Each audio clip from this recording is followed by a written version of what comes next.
La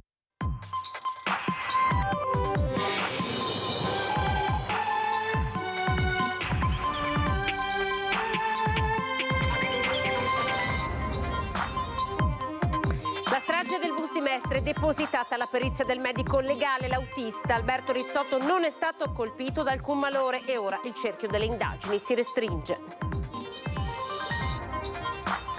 Ennesima spaccata a Marghera. Ecco i video che immortalano il criminale mentre commercianti e residenti sono sempre più spaventati.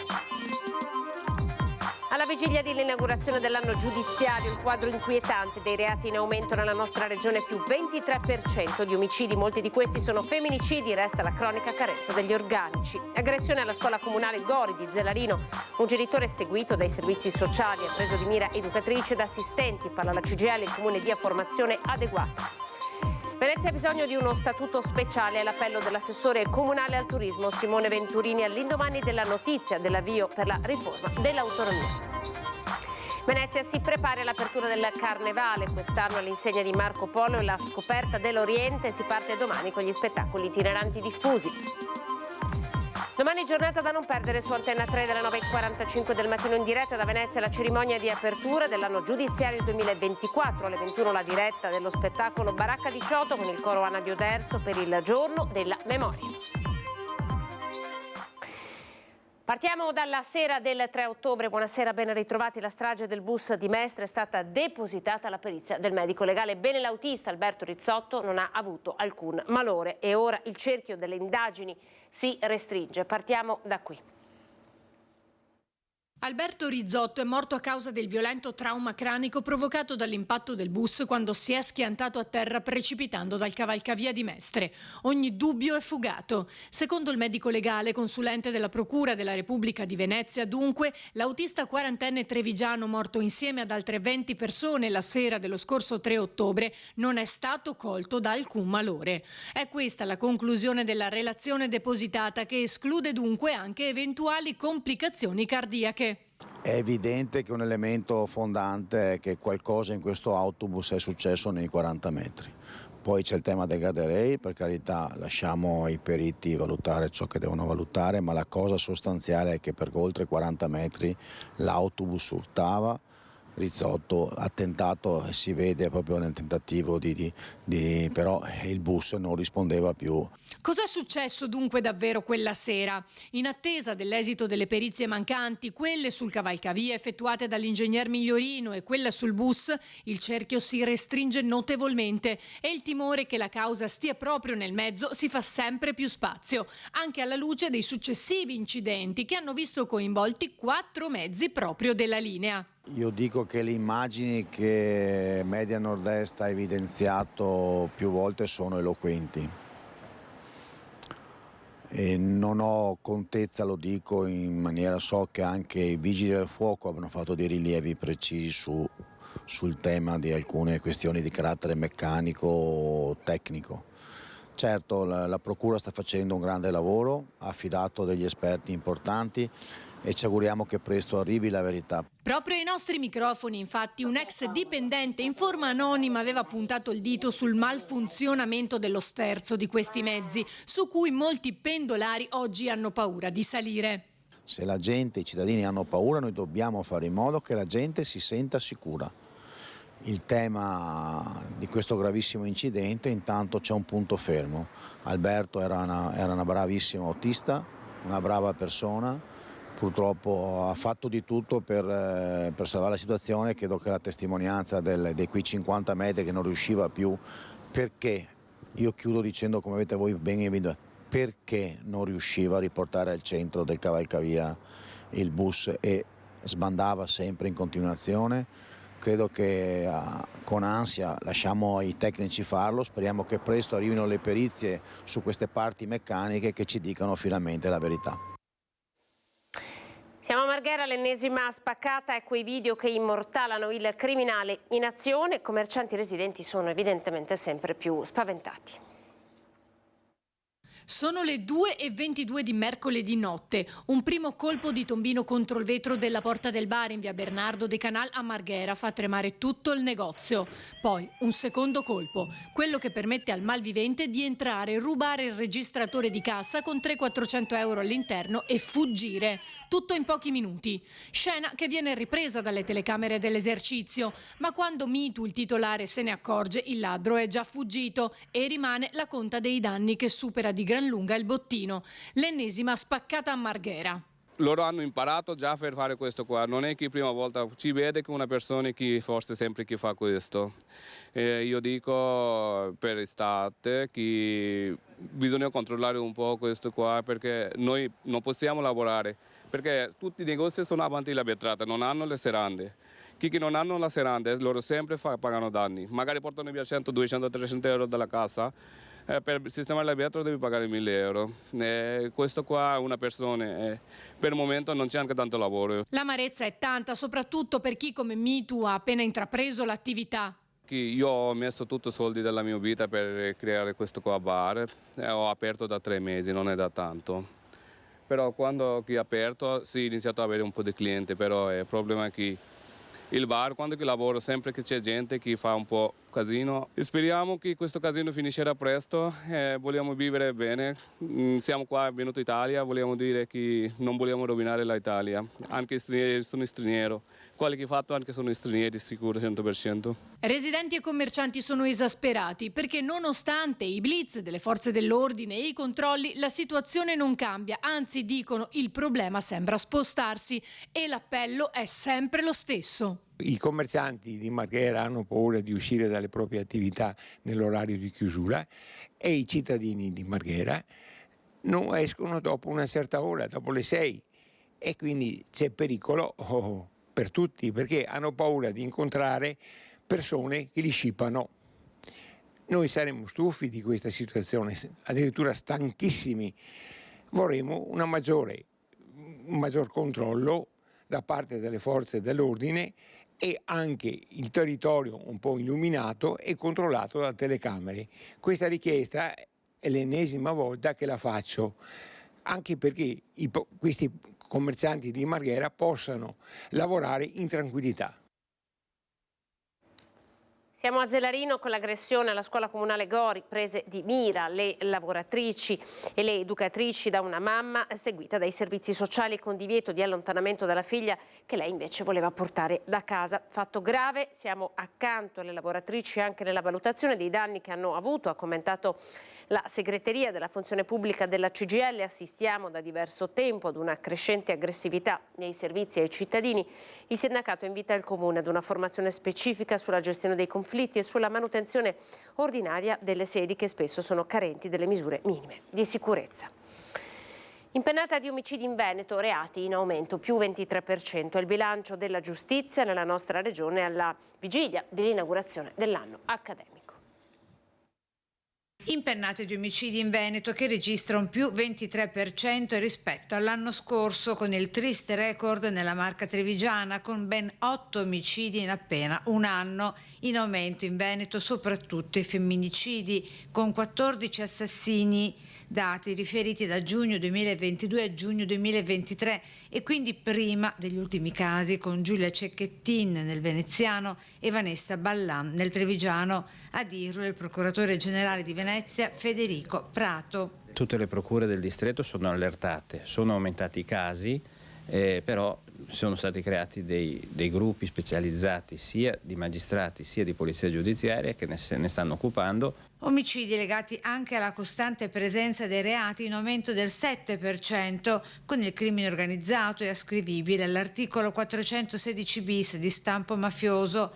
Padova, Vicenza e Verona sotto assedio della criminalità calabrese. Le cosche che vengono interessate da queste indagini sono quella grande Aracri, Gerace, Albanese. Mentre il Veneto orientale è dominato dalle cosche campane della camorra dei casalesi. La presenza del crimine organizzato in Veneto è stata accertata sia dall'indagine sia dai processi di primo grado che in alcuni casi sono stati già confermati in appello. Maglia nera a Mestre, seguita da Padova e Verona con le nuove droghe di sintesi e lo spaccio gestito dalle comunità criminali in mano ad albanesi e nigeriani. In cui vi sono delle organizzazioni nigeriane e albanesi che spacciano giorno e notte e quindi hanno reso invivibili certe zone della città. Anche qui c'è da parte dei questori la massima attenzione per prevenire il fenomeno, per arginarlo, e ovviamente da parte nostra c'è l'attività repressiva che non manca mai, perché questo è un settore, quello del traffico di stupefacenti, che è attenzionato da parte di tutte quante le procure venete. Con l'appello, sempre quello, nei tribunali resta la cronica carenza di organici amministrativi. Se potessimo avere quel 40% di personale amministrativo che ci manca, potremmo arrivare però a numeri che ci consentirebbero finalmente di definire i processi nei 24 mesi. E domani Antena 3 seguirà in diretta dalla Corte d'Appello di Venezia la cerimonia di inaugurazione dell'anno giudiziario 2024 in Veneto. Appuntamento dalle 9:45 con l'edizione straordinaria sulla nostra emittente per raccontare in diretta tutti i dati, i problemi e le soluzioni per la giustizia nella nostra regione. Venezia ha bisogno di uno statuto speciale. L'appello arriva dall'assessore al turismo Simone Venturini all'indomani della notizia dell'avvio della riforma per l'autonomia.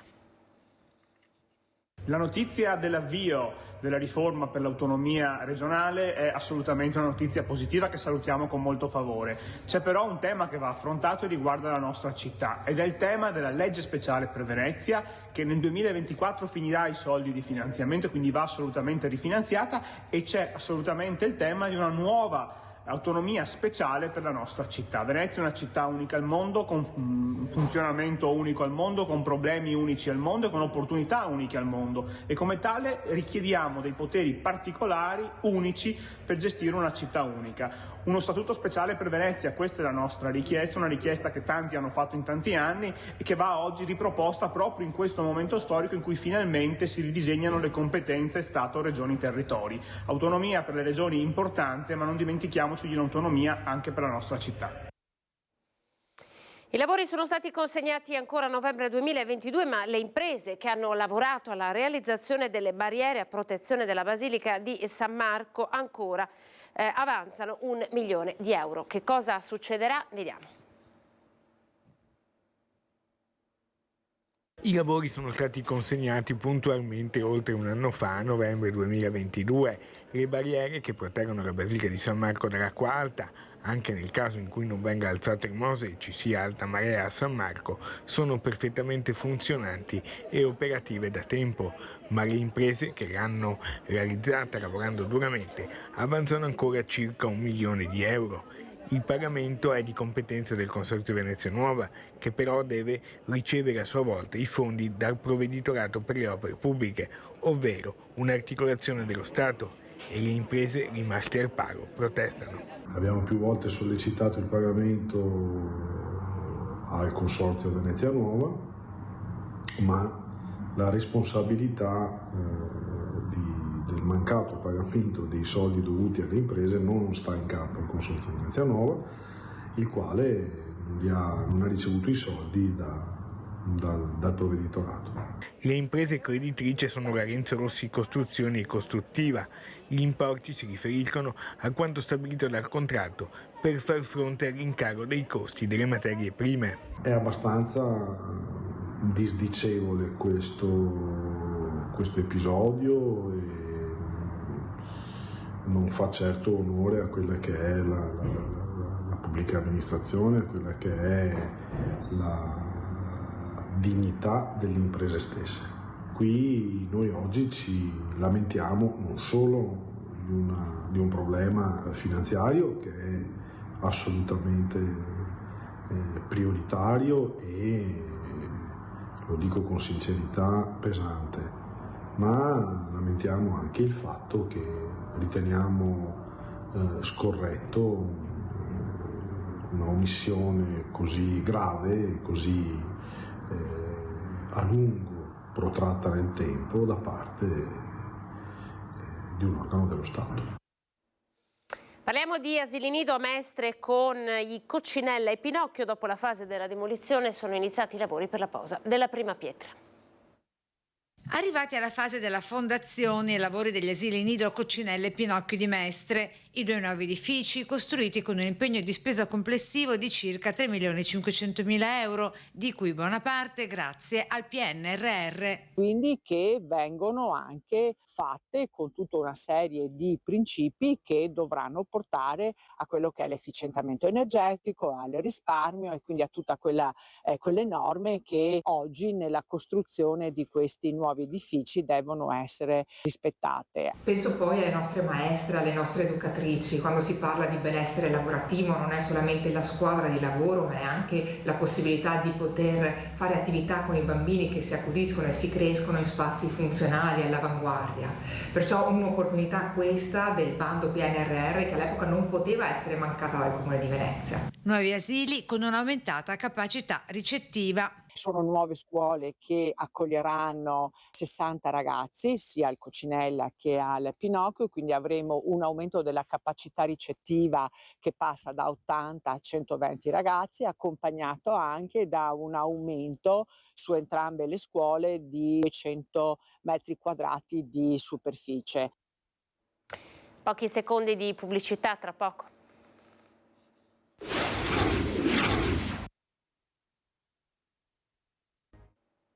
Ben ritrovati, ripartiamo dal Carnevale. C'è grande attesa domani per l'avvio del Carnevale che fino al prossimo 13 di febbraio si terrà nel nome di Marco Polo e del suo lungo viaggio lungo la via della Seta. In vista dell'apertura delle manifestazioni, il sindaco Brugnaro ha firmato un'ordinanza con cui dispone una serie di restrizioni dalle 9 alle 15 di domenica 28 gennaio nelle aree interessate dagli eventi denominati Corteo Acqueo del Carnevale e Festa Veneziana. Provvedimento con Cunielle, vie di fuga nelle aree limitrofe, dispone il divieto di trasportare senza giustificato motivo bevande di qualsiasi genere conservate in contenitori di vetro, lattine o bottiglie di plastica tappate. Gli eventi avranno il loro centro di svolgimento in campo dell'Erbaria e lungo le fondamenta di Rio di Canareggio. L'ordinanza prevede inoltre il divieto di somministrazione di alimenti e bevande anche nei plateatici esterni per le attività commerciali presenti nell'area sopra indicata. Il mancato rispetto della ordinanza comporterà una sanzione da 25 a 500 euro. E c'è profonda commozione in tutta Italia per la scomparsa di Gigi Riva. In 30.000 hanno partecipato a Cagliari ai funerali, tra loro anche il veneziano Mario Brugnera, suo compagno di squadra nel mitico Cagliari, che nel 1970 conquistò uno storico scudetto. Quel giorno, 12 aprile 1970, la palla per il gol dell'1-0 che spalancò al Cagliari le porte del trionfo dello scudetto, gli raccorsò proprio lui, il veneziano Mario Brugnera, che oggi ricorda così, commosso, rombo di tuono, il suo capitano scomparso lunedì scorso. È stata la partita col Bari. Quando ci siamo accorti che abbiamo vinto 2-0, abbiamo vinto lo scudetto. Lui, se voi guardate, mi è passato vicino e mi ha detto: Mario, sai, dammela come sei te. Allora gli ho fatto questo grande cross e lui in tuffo di testa e l'ha messa dentro. Lì siamo andati sull'1-0, poi nel secondo tempo è stato Gori che ha fatto il secondo gol. Brugnera, nato e cresciuto anche calcisticamente al Lido di Venezia con la maglia del Nettuno Lido, poi è approdato tra i professionisti alla Fiorentina prima di arrivare a Cagliari. Qui, come Rivera, ha scelto di trasferirsi una volta conclusa la carriera. Vive tutt'oggi a Cagliari, dove ha una scuola calcio e ha partecipato ai funerali di Riva. Non dimentichiamo che lui in 30 ha fatto 35 reti con 42 partite, è stato il miglior goleador e insomma è stato il miglior goleador che ha avuto l'Italia. Ciao Gigi! In occasione del 27 di gennaio, giorno della memoria, Antena 3 trasmetterà in diretta dal Teatro da Ponte, siamo a Vittorio Veneto, a partire dalle 21 lo spettacolo teatrale Baracca 18, ideato e scritto da Claudio Provedel, direttore del coro Anna di Oderzo. Il giorno della memoria, 27 gennaio, ma anche quello dedicato al sacrificio degli alpini, il 26, data della battaglia di Nikolajevka. Il ricordo scivolerà sulle note dei canti alpini in un doveroso omaggio a quello che è stato e a chi ha profondamente sofferto. Appuntamento dunque sabato sera alle 21 su Antena 3 per partecipare ad uno spettacolo nato dal cuore del nostro territorio. Ci fermiamo, siamo alle previsioni del tempo e grazie per essere stati in nostra compagnia. Dopo di noi TG Treviso. Arrivederci.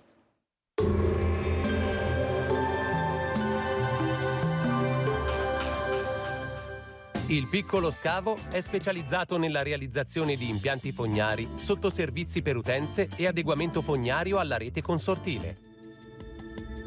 Bentrovati al meteo.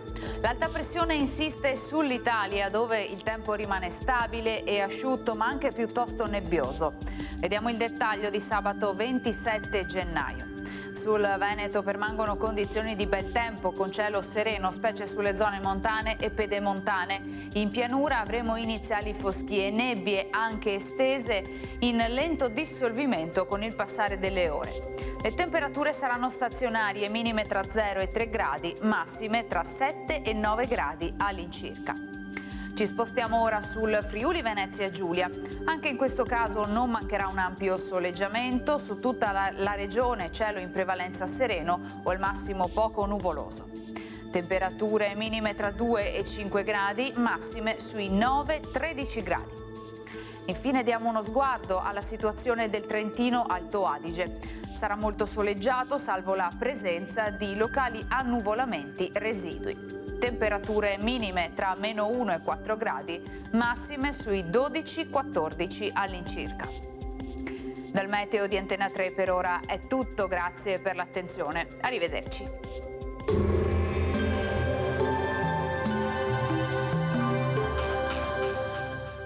Il Piccolo Scavo è specializzato nella realizzazione di impianti fognari, sottoservizi per utenze e adeguamento fognario alla rete consortile.